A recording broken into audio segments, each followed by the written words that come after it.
आजम खान के बेटे अब्दुल्ला आजम जब से जेल की सलाखों से बाहर आए हैं तब से एक ही सवाल है कि आखिर वे अखिलेश यादव से कब मुलाकात करेंगे भी या उनका पूरी तरीके से मोहभंग हो गया है। क्योंकि बीच में कुछ ऐसी खबरें भी सामने आई कि चंद्रशेखर आजाद की पार्टी की तरफ उनका झुकाव ज्यादा है। इस बीच मायावती का नाम भी सामने आया था।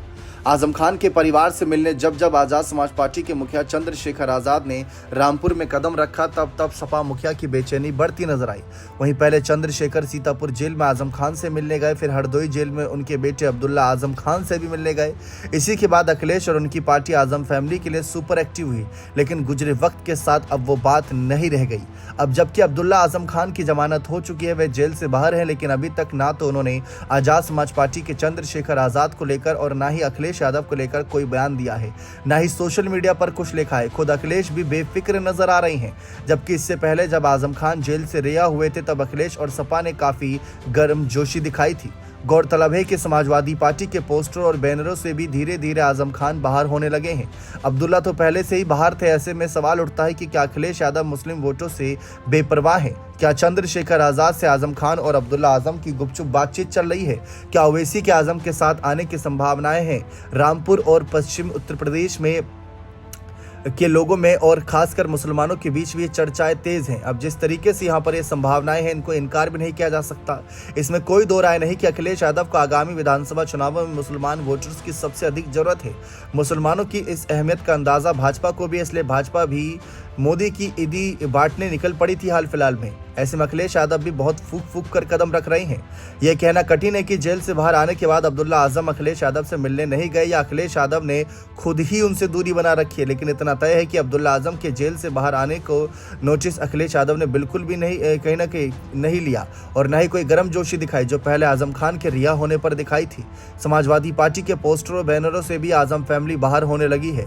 लेकिन हाल फिलहाल में देखा जाए तो फिर भी महासचिव पद पर बताए जाते हैं और जब भी कहीं चुनाव होता है तो वहां उनको प्रचारक की यानी कि स्टार प्रचारक की भूमिका भी दी जाती है। अब यहां पर देखा जाए तो आजम खान और उनका कुनबा अखिलेश यादव के लिए लायबिलिटी बन चुका है। हालांकि अनायास ही नहीं है। नगर निकायों के चुनाव में जब रामपुर में आजम के चुनाव प्रचार के बावजूद उनके कैंडिडेट रामपुर नगर पालिका का चुनाव हार गई और फिर लोकसभा चुनाव में मोहिबुल्लाह नदवी आजम खान के विरोध के बावजूद सपा के लिए लोकसभा की सीट जीत गए, तभी आजम के राजनीतिक करियर पर प्रश्न चिन्ह लग गया था।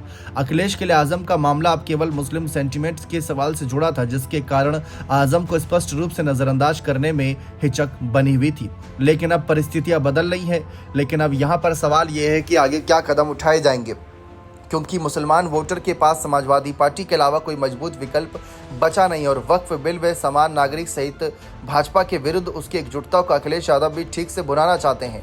पसमानदा मुसलमानों पर फोकस करके भाजपा उन्हें अपनी ओर खींच तो पाई नहीं, लेकिन अखिलेश यादव का ध्यान पसमानदा मुसलमानों की ओर डाल दिया है। देखा जाए तो इस बीच अगर मायावती मुस्लिमों के प्रति अपना ज़्यादा झुकाव दिखाती तो शायद उनकी तरफ भी ये वोटर झुकाव दिखाते। आजम खान का परिवार भी एक समय चर्चाओं में था कि मायावती के साथ जा सकता था, मायावती भी उनके साथ खड़ी दिखती थी। लेकिन हाल फिलहाल में आजम खान पर इतनी सुनवाइयाँ हो रही हैं, लगातार एक के बाद एक मामले पर सुनवाई हो रही है। ना तो मायावती और ना ही अखिलेश यादव और ना ही कोई बड़ा नेता इन मामले पर बात रख रहा है। लेकिन चंद्रशेखर की कोशिश है कि अगर आजम उनके साथ आते हैं तो शायद बात बनती नजर आए। आपको क्या लगता है कि अब्दुल्ला ने अब तक क्यों नहीं मुलाकात करी होगी? पार्टी के एक नेता ने साफ कहा कि अखिलेश यादव बड़े नेता हैं, अब्दुल्ला को जाकर उनसे मुलाकात करनी चाहिए, ना कि अखिलेश उनसे मुलाकात करने जाएंगे।